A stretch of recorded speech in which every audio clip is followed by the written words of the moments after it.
Assalamualaikum warahmatullahi wabarakatuh. Sebelumnya perkenalkan, nama saya Nasuha Syedal Fikaren dengan NIM 2310862034 dari kelas C Ilmu Komunikasi Universitas Andalas. Pada video kali ini saya akan membahas atau mereview mengenai materi, yaitu materi perubahan sosial. Nah, kira-kira apa itu perubahan sosial? Mari kita lihat pembahasan setelah ini. Perubahan sosial adalah perubahan dalam hubungan interaksi antar individu atau organisasi maupun komunitas yang berhubungan dengan struktur sosial atau pola nilai dan norma. Perubahan sosial tidak terjadi secara begitu saja, tetapi ada proses atau tahapan dalam terjadinya perubahan sosial. Proses-proses itu adalah proses difusi, proses akulturasi, proses asimilasi, dan proses akomodasi. Proses difusi adalah proses penyebaran suatu kebudayaan dari satu individu kepada individu lainnya, atau penyebaran kebudayaan dari suatu masyarakat kepada masyarakat lainnya.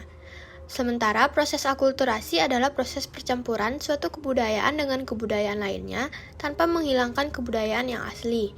Lalu, proses asimilasi adalah proses sosial yang terdapat golongan-golongan yang memiliki latar belakang kebudayaan yang berbeda dan kemudian saling berinteraksi dan melahirkan suatu kebudayaan yang baru. Lalu ada proses akomodasi. Proses akomodasi adalah proses penyesuaian makhluk hidup dengan lingkungan di sekitarnya. Perubahan sosial dapat terjadi oleh beberapa faktor. Terdapat faktor internal dan faktor eksternal. Faktor internal yaitu adanya peningkatan jumlah penduduk, pergeseran norma sosial, dan penerimaan akan adanya teknologi-teknologi baru. Sementara, faktor eksternal yaitu adanya perperangan, terjadinya bencana alam, dan adanya pengaruh kebudayaan luar. Faktor pendorong perubahan sosial yaitu ada faktor budaya, sistem pendidikan yang semakin maju, faktor kepribadian, memiliki pemikiran yang terbuka, dan adanya keinginan untuk lebih maju. Sementara, faktor penghambat perubahan sosial yaitu ada kurangnya interaksi dengan masyarakat lain, terlambatnya perkembangan ilmu pengetahuan, prasangka terhadap hal-hal baru, dan adanya sikap masyarakat yang masih tradisional, dan adanya hambatan-hambatan yang bersifat ideologis. Terjadinya perubahan sosial tentunya memiliki dampak terhadap kehidupan masyarakat. Dampak itu dapat berupa dampak positif maupun dampak negatif.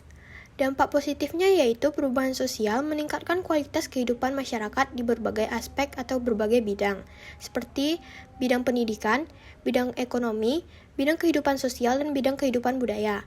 Lalu, dampak negatifnya yaitu perubahan sosial meningkatkan peluang terjadinya kesenjangan sosial, maraknya kriminalitas, adanya konflik sosial, dan berbagai masalah sosial lainnya.